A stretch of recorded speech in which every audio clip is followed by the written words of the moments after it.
ni zaskun naz, bera idoia, nire aizpa, Sabinen alaba. Aitak eta amaz, zabaldu eben denda, 1974 eta 1974an.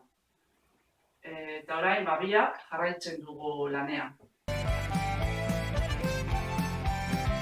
Beitu, betiko jentea, euskeraz egiten dauen jenteak, badakite euskalduna garala, da euskeraz hitz egiten dugu orduen, hitz egiten dugu. Etortzen dire, sartzen dire eta zuzenean euskeraz egiten dugu. Arigunea zanean, txapatxoekin, edo bai Belarri Prest, edo bai, guldagoago lankide bat, eta ada Belarri Prest. Gu gara hauz bizi, baina bera da Belarri Prest. Eta, bai txapatxoekin gauzak errazago izaten dira. Orduen, ja jentea sartzen zanean, ikuste benean, beste errestasun bat egaz euskeraz egiten genuen. Da bai igarri izan pizkatxua, baina, dana dela eta gu beti egin dugu euskeraz. Orduan, gure dendera datorrena, badaki euskalduna garela, behintzat, ezagune badira, auzokoak badira eta ezagune badira badakite orduen,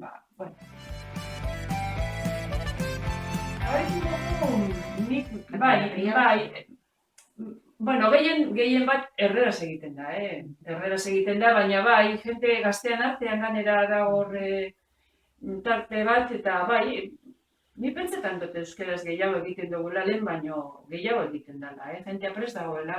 Baina, dana dela eta erderaz egitea, eroso bada, orduan, Ensegida gazteagoa, bai, euskeraz, bai, eta pertsona nagusiak asko. Asko ganera, ilusio asko gaz, jente nagusia dator eta, erosotasun apurtxo bat itxi alderdi baten, eta saiatu euskeraz egiten, eta harreman guztietan, bai lagun artean, bai familian, bai gure leku guztietan, orduan, saiatu egin behar gara, bai, apurtxo bat hori erosotasun hori aparkatu eta landu ez. Igual, telefono joten dugunean, orkizkina joten dugunean nik inez bezat esaten, joieria zaren digame, ez da, askotan, leku askotan esaten dagoen moduan, ez da? Da orduan nik esaten dut beti, bai?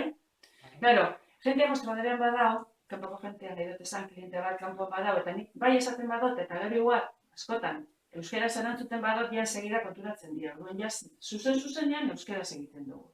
Baina ja deuke pista hori, ez da, ostantzean, dan hori pasetan jaku leku baten sartzen bagara eta ez badozu jentea ezagutzen, errezena da, erderaz egitea. Baina ostantzean, holan edo entzuten bagaitu ere, ensegida, ez da, euskera pasatzen gara, baina, normalean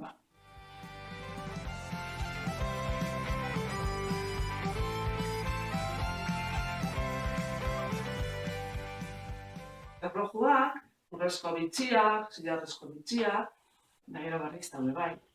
Bitxi zaharrak, da, edo zingozetarako gau zen, bai.